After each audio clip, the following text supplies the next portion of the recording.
When I first met Ethan, he was charming in every way that makes you drop your guard. He remembered small details, how I took my coffee, the way I liked to walk home listening to podcasts, even my favorite book quotes. I thought I had finally met someone who truly saw me. But that illusion started to crack only a few months later. It began with tiny comments, things that sounded like care but were really control. "You don't need to hang out with your friends tonight, right? I miss you. I just don't like how that guy looks at you, maybe don't talk to him." At first, I told myself it was love, that he was just being protective. But over time, I noticed how small my world was becoming. He'd question what I wore. He'd insist on having all my social media passwords for transparency. He'd text me non-stop when I was out, and if I didn't reply quickly, he'd accuse me of ignoring him. I started apologizing for things I didn't even do. I'd change outfits 3 times before leaving home, worrying about what he'd think. My laughter became quieter. My confidence started fading. The real breaking point came the day he installed a tracker app on my phone just to make sure you're safe. That night, something in me snapped. I remember sitting on my bed, staring at the little blinking location icon, realizing that I wasn't in love anymore. I was trapped.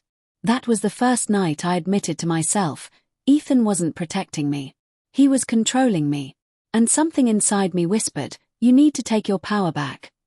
The next few weeks were a blur of confusion and fear. Ethan had become unpredictable, sweet one moment, angry the next.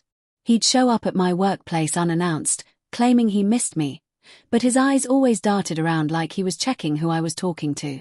I started keeping parts of my life hidden, small secrets that made me feel human again. I changed the password on my email, muted his notifications for an hour just to breathe. But each time I took a small step toward freedom, he seemed to sense it. One night, during dinner, his mask slipped completely. I mentioned a male coworker had complimented my project at work. He slammed his fork down so hard the plate cracked. "Do you like him or something? Don't act innocent, I know how women play games." The restaurant went silent. My hands shook as I stared at him, realizing I was sitting across from a stranger. The man I thought loved me now looked at me like I was property. That night, when I got home, I locked myself in the bathroom and cried, not because I was scared of him anymore, but because I was done. Completely done. The next morning, I texted my best friend, "I need help." She didn't ask questions. She just showed up. Together, we changed the locks, blocked his number, and reported the tracking app.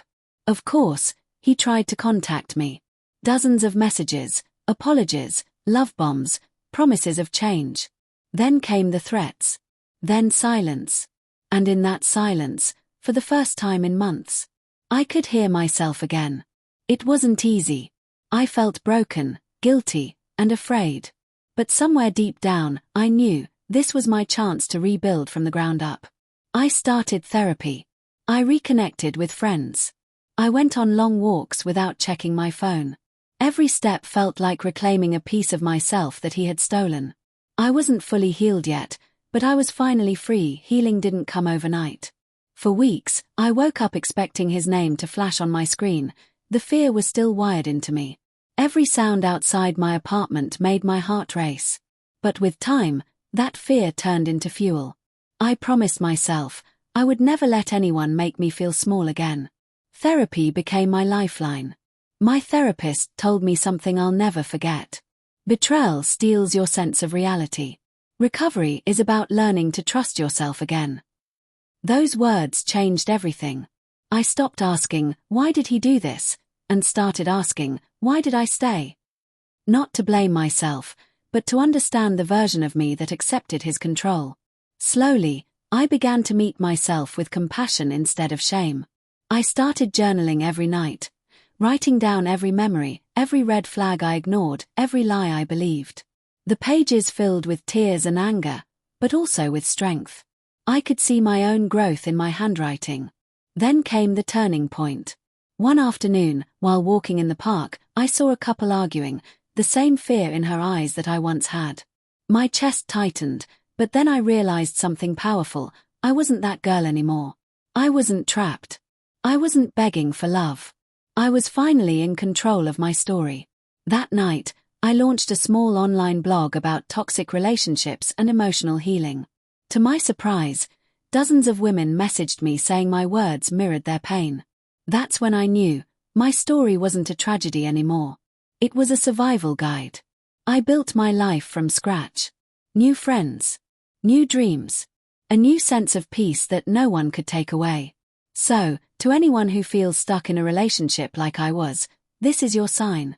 You don't need their approval. You don't need their apology. You just need yourself, and that's more than enough. Because the moment you choose yourself, truly, unapologetically, that's the moment you win.